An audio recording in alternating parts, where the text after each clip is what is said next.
Reminding people like what the mission of Tesla is to accelerate the advent of sustainable transport. As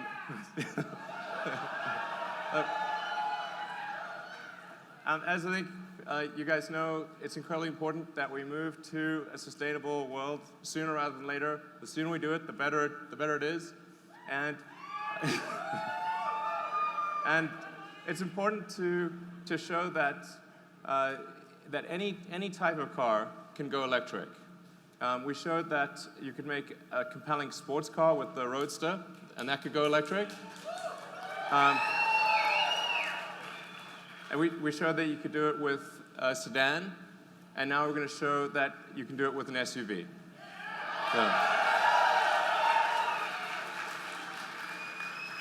So we're going to start off with what's actually most important for a car, which is safety. So if you're driving, you're carrying your friends and family around, there's really nothing that's more important than safety. So first and foremost, the car's got to keep you and the ones you love safe and protect you under any circumstance you can imagine. So.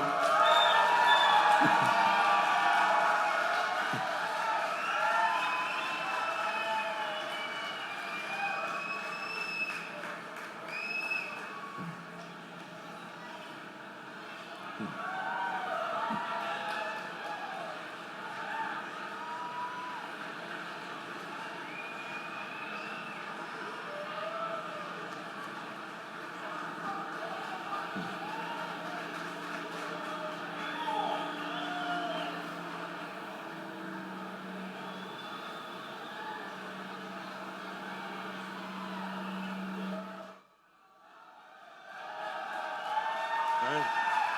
Thank you.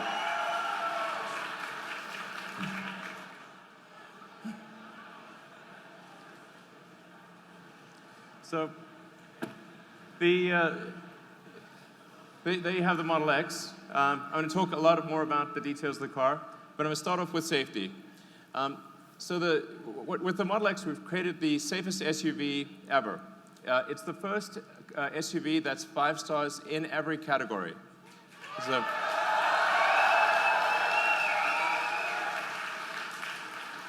and I thought I'd just explain what does 5 stars mean. Because 5 stars is not technically a statistical number. It's sort of a rough reference point.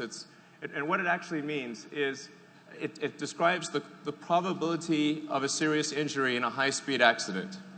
So you start off with sort of 2-star, 3-star, 4-star, 5-star, and they go down in 5% increments.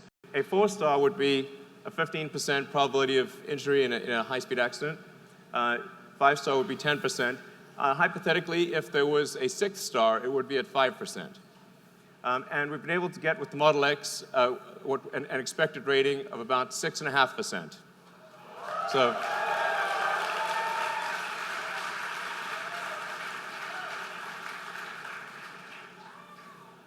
And so let me explain how we get to such a low probability of injury. It goes to the design of the car and the fundamental architecture. So starting off with the frontal, what happens in a frontal crash. This is where most injuries and deaths occurs in a frontal crash. And normally with a gasoline car, you've got a large steel engine block in front. And so in a high-speed impact, that engine block compresses into the passenger compartment and obviously causes damage to the people that are sitting there. With the Model X, there is no such thing. So we have a small electric motor that's down low by the battery pack. And the net effect is that you've got a much larger distance for the crumple zone. So it's really taking impact energy is about force over distance. And if you've got a longer distance, you can actually distribute that force over that longer distance and have a better deceleration and not impact the cabin. So in the case of the frontal zone, you've got something that's equivalent of, like if you were to jump out of a tall building into a pool, it's the difference between jumping into a pool or a pool with a rock in it. So you don't want the pool with the rock in it. So then going on to a side impact, the Model S and the Model X are about half of the next best in the SUV class. So the X is so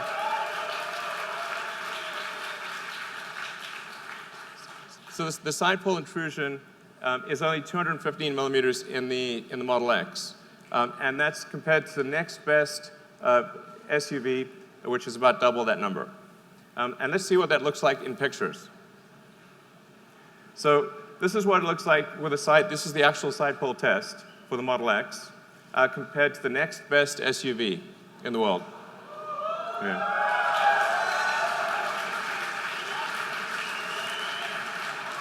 I mean, this is the difference between life and death. This is a really big difference. So, and then now let's look at the rollover numbers. So the Model X, because it has a low center of mass with the battery pack and the floor pan, has half the rollover propensity of any SUV or minivan. So the probability of a rollover injury is substantially reduced.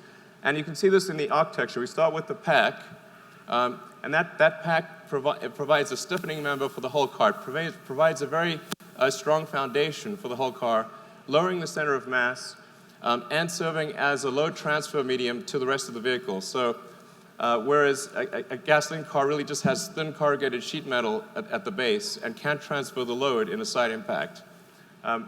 So we'll just show you the rest of the car building up. You see the motors and the chassis. It gives you a sense for the core architecture of the car. Now, of course, the best protection is not to get into an accident at all. So the Model X comes standard with active safety, which includes automatic emergency braking and side collision avoidance. So the car will actually use the camera and the radar to automatically brake before there's an accident, and it will use the ultrasonic sensors around the side of the car to steer you away from a side collision. And these are active all the time, and it's just a standard feature in the car.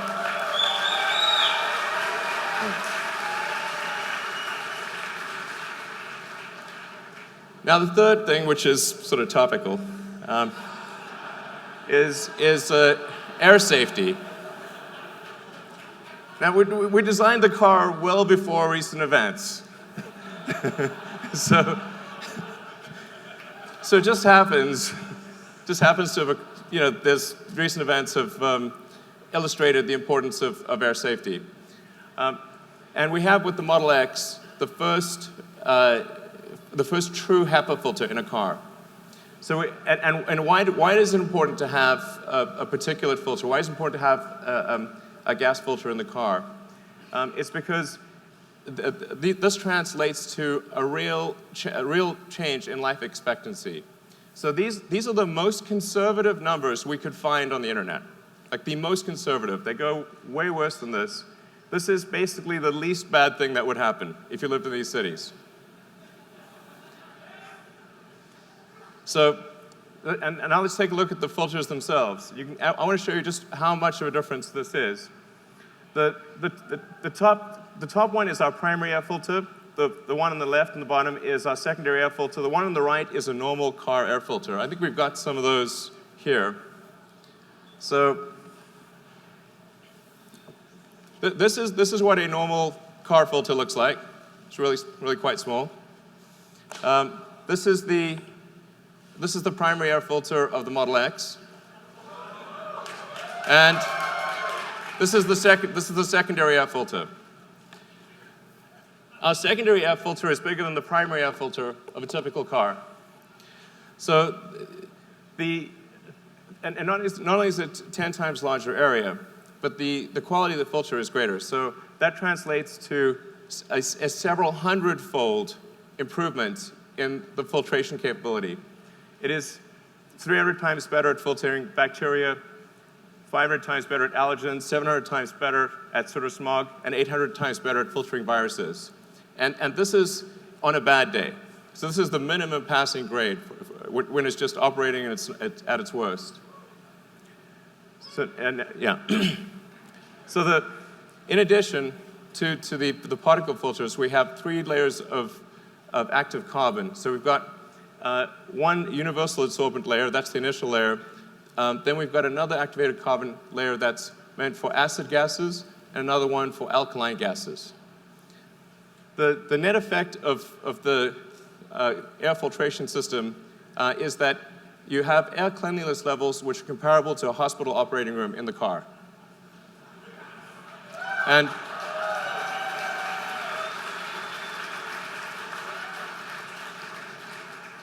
in fact, when the car is operating at its at maximum capability, so if you sort of press max capability in the car, we can't even detect any viruses or bacteria or spores. So it's like 0 come through. So if there's ever sort of a apocalyptic scenario of some kind, hypothetically, you just press the bioweapon defense mode button. This is a real button.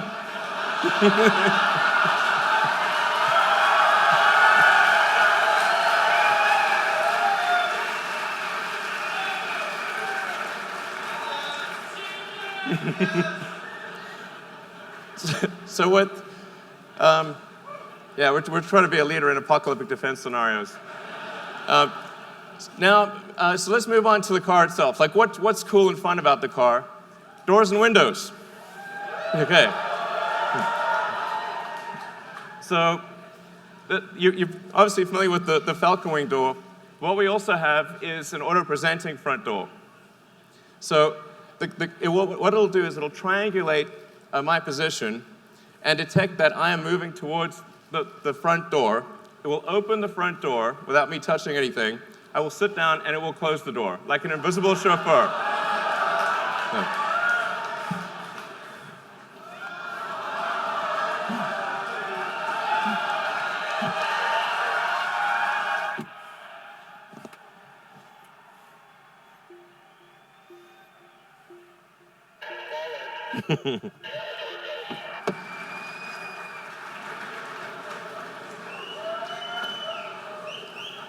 And there are a few other features that are hard to demo in this exact scenario, but something that we worked very hard on is a windshield that's a panoramic windshield. So it comes up and over and feels like a helicopter cockpit when you're driving. So it gives you unbelievable visibility. And it's transformative in the driving experience. So you really, when you do the test drives later tonight, you'll see what I mean. It's really makes a difference. And then in addition to that, we also have it's a small feature, but an important one, is the ability to blind holster your phone.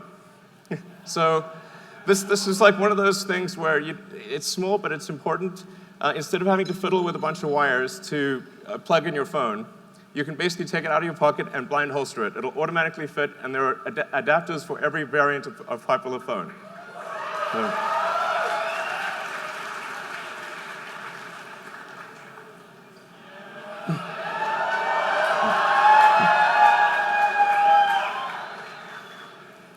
So let's open these doors.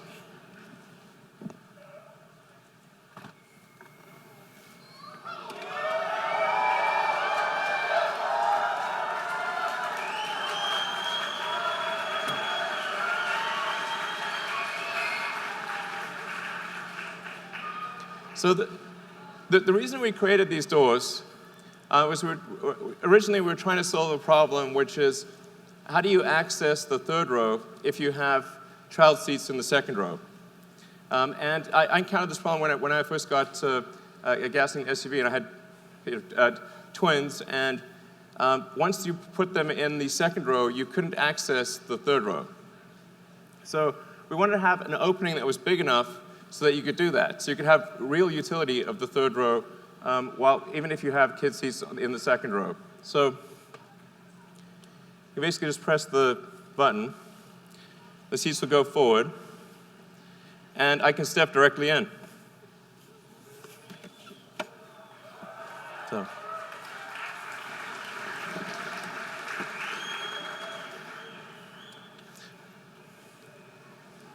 It's also important that if you have, say, a child seat here, that instead of having to cantilever your kid out in front and sort of put them basically into a small hole, you can actually just stand right here.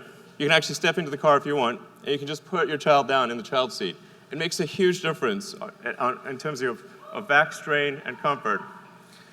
So those are the two functional reasons, and then it also looks cool. So, yeah. So that's the Falcon Wing doors, and now obviously a question with the doors is, so how do they fit in tight spaces? Well, we'll show you. Let's bring out the cars. Yep.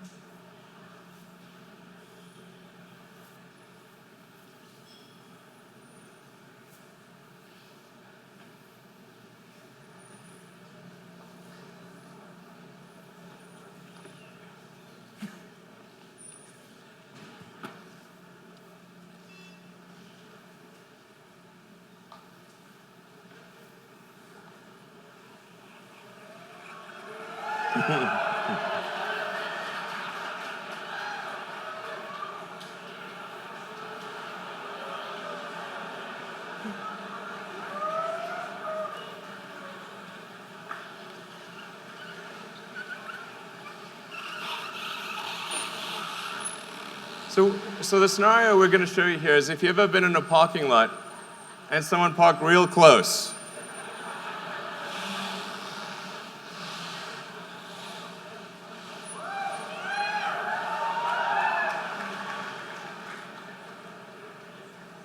So that I don't know if you can see well here, but there's only about a few inches separating the side mirrors on each side of the car. So we're going to open the Falcon Wing doors when there's barely enough room to squeeze between the two cars.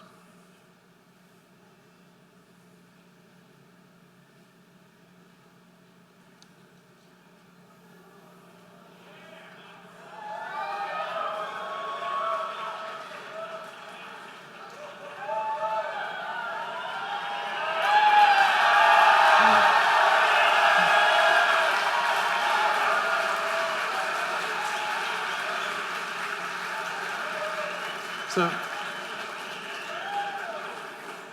the reason it's able to do that is because, unlike a traditional gull-wing door, which is only actuated on a single hinge, the Model X Falcon Wing doors are actuated on two hinges. So it's able to move up and over instead of simply moving out in a broad arc. And moreover, if you compare it to, say, a minivan door, let's open the minivan door here. You can see that when the minivan door opens, I can't even get through that space. So let's close the minivan door. Now the Falcon Wing door is open.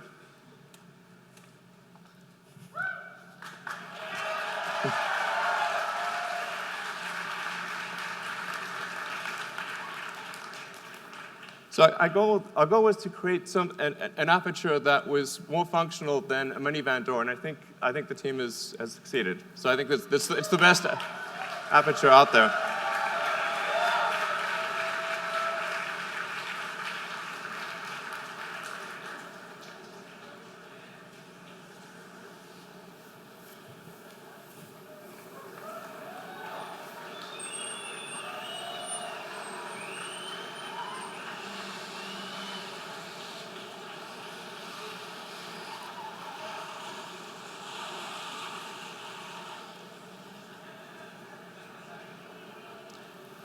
And just to illustrate what it's like in a garage, so you saw what it's like if it's tight from a side standpoint.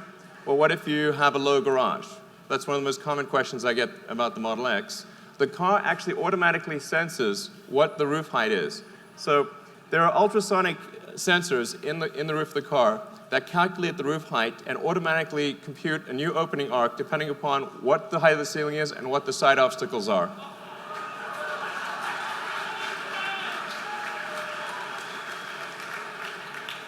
And we actually developed a new ultrasonic sensor that's able to do sonar through metal. So in order to avoid having a puck, which is ordinarily needed for ultrasonic sensors, we thought the aesthetics of the puck would not be good because it would have to be in the center of the door. So we actually developed an ultrasonic sensor that can literally see through metal. All right. So let's maybe talk a bit more about the second row seats.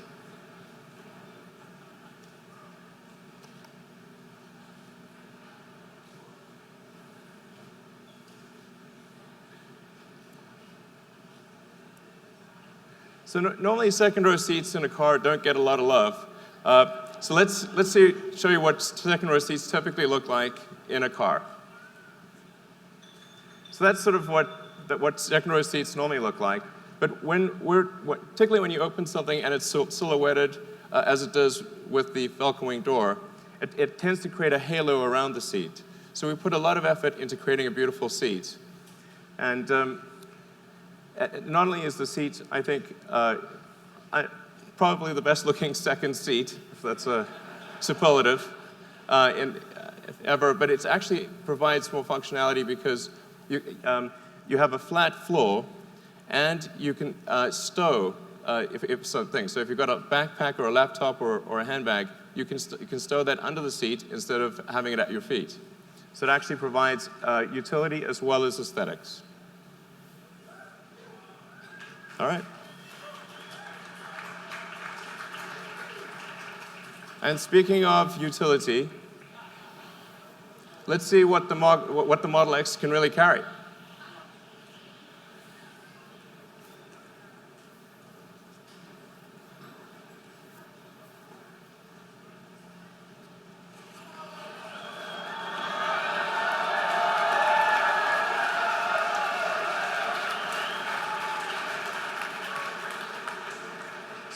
So the Model X is capable of towing 5,000 pounds. So 5,000 pounds while carrying 7 people and quite a lot of luggage. Yeah.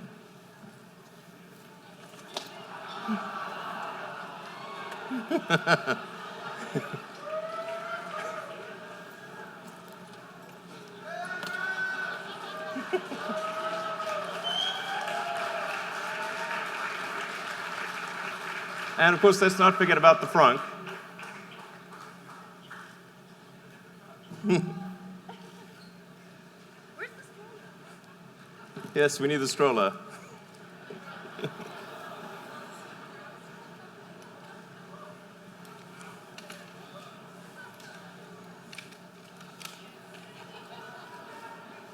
There we go. Do you want to put them in or do you want to carry them out? All right. All right.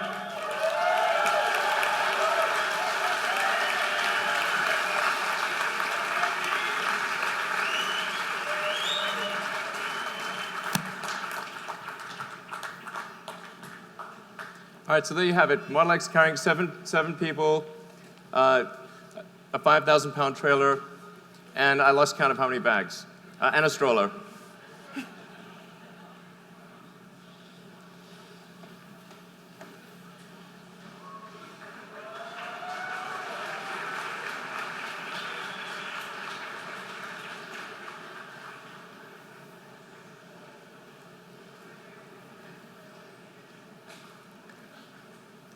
All right, so something we developed for the Model X is, like, let's say you want to carry skis, bikes, and you want to do that quickly and easily.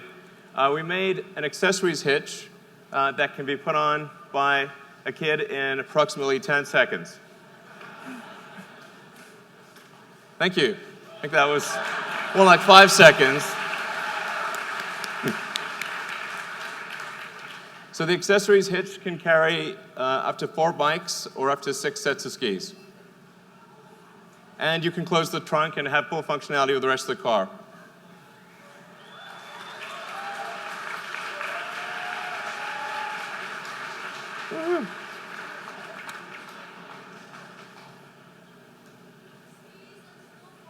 Skis and snowboards, indeed. And then the final element, of course, is performance. So even the standard version of the Model X has quite high performance. So it's got the standard version, 90D's, got 257-mile range, all-wheel drive, of course, and it gets to 60 miles an hour in 4.8 seconds. And then the P90D Ludicrous mode. I mean, this goes so fast it's wrong. So do 0 to 60. This is an SUV, and it'll do 0 to 60 in 3.2 seconds.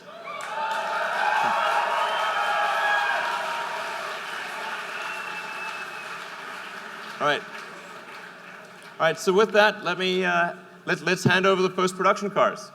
All right.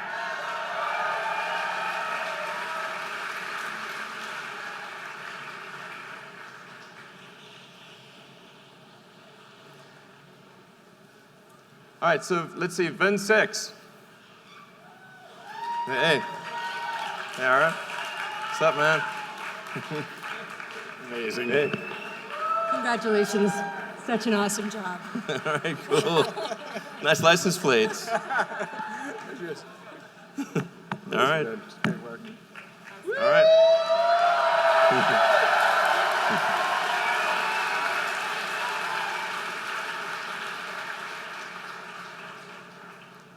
All right, it's VIN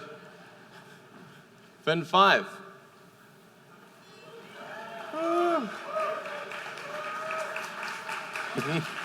Car's coming soon. All right. Thank you very much. Good to see you. Is you okay? Hopefully the call will be here soon.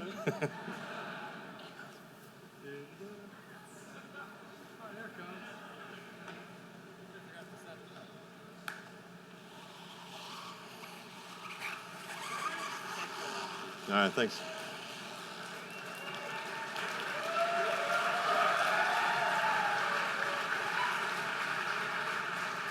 All right, and VIN 4.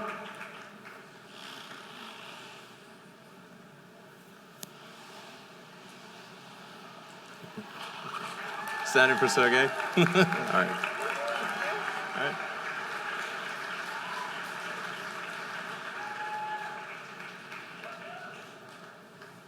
Oh, hang on, two. VIN 3.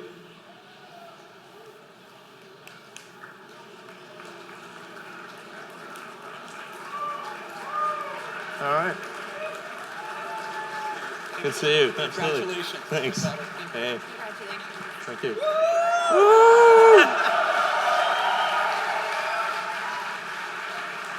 All right, and VIN 2.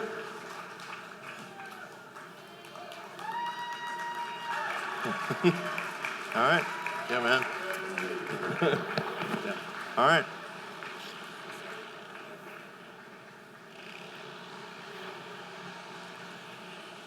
And then, let's see. Then the final one is my car, which is going to be up in a moment. And I will I'll leave my car on stage when it arrives, so that you can come and take a close look at it and pull around it and that kind of thing. And that's that. Really, I hope you have a great night. Enjoy the test drives. So